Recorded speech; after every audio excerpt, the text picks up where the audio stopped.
Hi అండి. అందరికీ నమస్కారం. Welcome to my channel. ఈ వీడియోలో ప్రభుత్వ ఉద్యోగులకు మరియు పెన్షనర్లకు అసెంబ్లీ సాక్షిగా డీఏపీఆర్సీ ఐఆర్‌లపై సీఎం ప్రకటన. పూర్తి వివరాలైతే వీడియోలో తెలుసుకుందాము. వీడియోని ఎక్కడ గాని స్కిప్ చేయకుండా ఎండ్ వరకు చూడండి. అప్పుడే ఇన్ఫర్మేషన్ పూర్తిగా అర్థమవుతుంది. అలాగే వీడియో చూస్తున్న ప్రతి ఒక్కరు వీడియోకైతే లైక్ చేయండి ఫ్రెండ్స్. ఈ వీడియోని తోటి ఉద్యోగ పెన్షనర్ మిత్రులతో అయితే షేర్ చేయండి. కొత్తగా మన ఛానల్ చూస్తున్నవారు ఇంకా ఎవరైనా సబ్స్క్రైబ్ చేసుకోకుంటే వెంటనే మన ఛానల్‌ని సబ్స్క్రైబ్ చేసుకోండి. దీని ద్వారా నేను చేసే లేటెస్ట్ వీడియోస్ అన్నీ మీ వరకు రీచ్ అవుతాయి. ఇక ఆలస్యం చేయకుండా వివరాల్లోకైతే వెళ్ళిపోదాము. ఫ్రెండ్స్, ఇక విషయానికొచ్చినట్లయితే తెలంగాణ ప్రభుత్వ ఉద్యోగులకు పెండింగ్ డిఎన్ఎస్ అలవెన్స్, పీఆర్సీ, వేతనాల పెరుగుదల వంటి అంశాలపై ప్రభుత్వం ఎట్టకేలకు కీలక ప్రకటన అయితే చేసింది. ఈ ప్రకటనలో ఉద్యోగుల్లో ఆందోళనను కలిగించేలాగైతే ఉంది ఈ ప్రకటన. ముఖ్యమంత్రి రేవంత్ రెడ్డి తాజా ప్రకటనలో ఆర్థిక పరిస్థితుల దృష్టిలో ఉంచుకొని జీతాల చెల్లింపులను రొటేషన్ పద్ధతిలో నిర్వహిస్తున్నామని అయితే స్పష్టం చేశారు. తెలంగాణ ప్రభుత్వ ఉద్యోగులకు భారీ షాక్. డిఏ మరియు వేతనాలపై కీలక ప్రకటన అయితే ఈ విధంగా అయితే చోటు చేసుకుంది. ఇక జీతాల చెల్లింపులపై స్పష్టత. ప్రభుత్వ ఉద్యోగులకు జీతాలు మొదటి ప్రాధాన్యత. కానీ రాష్ట్ర ఆర్థిక పరిస్థితులను బట్టి వాటిని సర్దుబాటు చేసుకుంటున్నాము. ప్రస్తుతం నెలవారీ ఆదాయానికి తగ్గట్టుగా జీతాలు చెల్లిస్తున్నాము. రాష్ట్ర ఖజానా పరిస్థితి కారణంగా పెండింగ్ బిల్లులు, డిఏ, పీఆర్సీపై స్పష్టమైన సమాధానం ఇప్పుడే చెప్పలేమని అయితే ఆయన వివరించేశారు. మరి రేవంత్ రెడ్డి కీలక వ్యాఖ్యలు ఒకసారి చూసుకున్నట్లయితే, ప్రస్తుతం రాష్ట్ర ఖజానా ఒడిదుడుకులు ఎదుర్కొంటోంది.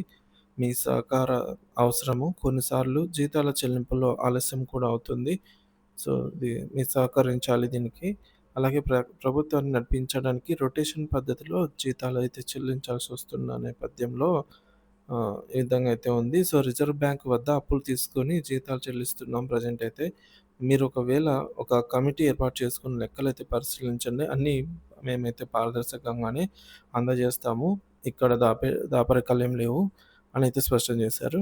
మరి ఈ వ్యాఖ్యల ద్వారా ప్రభుత్వ ఉద్యోగులు, ఆశా వర్కర్లు, అంగన్వాడీ ఉద్యోగులు, కళ్యాణ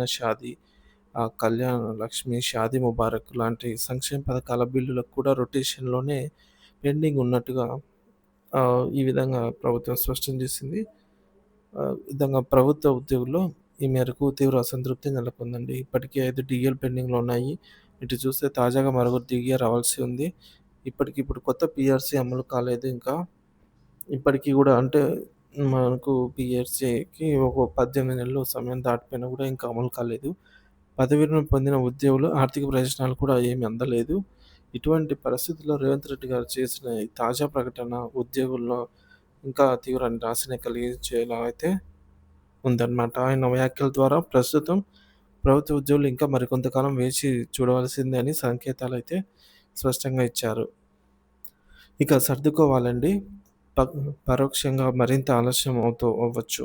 సో, రేవంత్ రెడ్డి చేసిన సర్దుకోవాలి అనే వ్యాఖ్యను పరిశీలిస్తే ప్రస్తుతం రాష్ట్రం ఎదుర్కొంటున్న ఆర్థిక పరిస్థితుల కారణంగా డిఏ, పీఆర్సీ అమలుకు మరింత ఆలస్యం అవుతుందని అయితే అర్థం చేసుకోవచ్చు. ప్రభుత్వ ఉద్యోగులు ఇప్పటికే జీతాల పెంపు, డిఏల కోసం ఆశగా ఎదురుచూస్తున్నారు. మరి ఈ ప్రకటన కారణంగా ప్రభుత్వ ఉద్యోగుల్లో తీవ్ర నిరాశ నెలకొంది.